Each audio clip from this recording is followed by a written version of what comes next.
Alright, hope you all rested up now. Let's go do some more on our tank commander here. Right now what I've done is I've just laid out the arm and the head. What you're going to do is you're going to look at this. You're going to see how much clearance you got between the neck wire and the arm wire. And then once you get your clearance, what you're going to do is you're going to cut that, maybe a 1/4 inch shorter, maybe a little more. And I'll show you why. That's where we're going to solder the pivot. Alright? So this just gives you an idea of your basic layout and gives you an idea of the room you got to work with. Alright? Okay, there's the two components for the pivot arm. Just a little piece of flat brass and a piece of rod. I flattened this in because we're going to be soldering this piece to this piece. This is 4 millimeters, 4.5 millimeters, 4 millimeters by 3 millimeters. With a hole drilled 1 millimeter from the end. Alright, and that hole needs to be just slightly smaller than the rod. This isn't the rod that's going in it, but I'll show you what we do once we get this soldered in there. Alright? Alright, we got that little pivot arm soldered on there. You can see it right there. I got it fitted in here to show you something. See if you can see it. You look at that and say, Don, you taterhead, that ain't straight. Well, you're right, it's not. But remember what you got to do. You got to put it in the center of the body.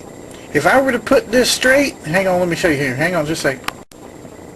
Now you can see it's straight. Maybe you can.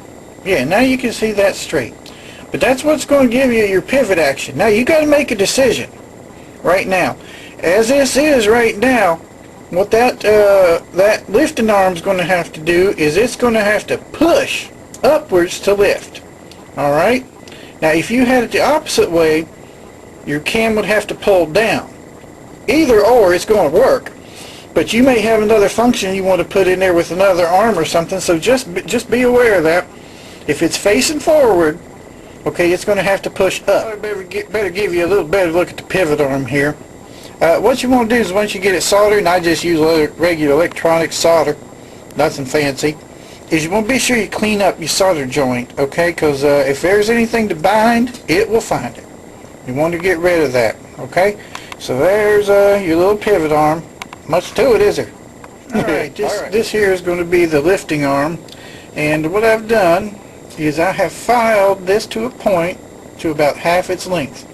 What that's going to do is we're going to make a loop using that to fit in that hole right there, and we want to loose as we can so it doesn't bind.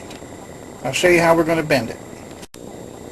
Alright, this is how I bent it around the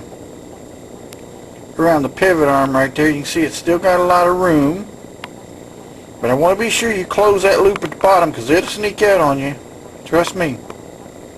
Alright, what I did, how I bent this was I put another piece of wire up around the thinned area at the top, and I just bent it around using a pair of pliers, and then I opened a little bit, slid it in there, and then slid in the hole in the pivot arm, and then closed it up. Alright, let's say you've got an arm where it just will not position anything you want. Example, this one. Now, in this figure that as it comes, I ain't sure exactly what this guy's supposed to be doing. We're going to modify this arm, make it look like he's holding a map, okay? Not on this figure, but on the figure we're working on. I'll show you how to do that. I recommend also you get you one of these little artists mannequins. They'll help you position your figures and give you an idea before you go cutting on your plastic. Alright, you got the arm sliced up. You can see I cut off the hand, cut it off at the elbow. And now what we're going to do is position it wherever we want and use wire put him back together. When you're doing this, take a look at your own arm or take a look at someone else's arm. Okay? It's real common when you're trying to do this, and I've done it on other figures, is you make them too short and they kind of look like the Elephant Man. So just pay attention to what you're doing. Use models, live models, and you'll be okay. I'll show you what it looks like when we get back together.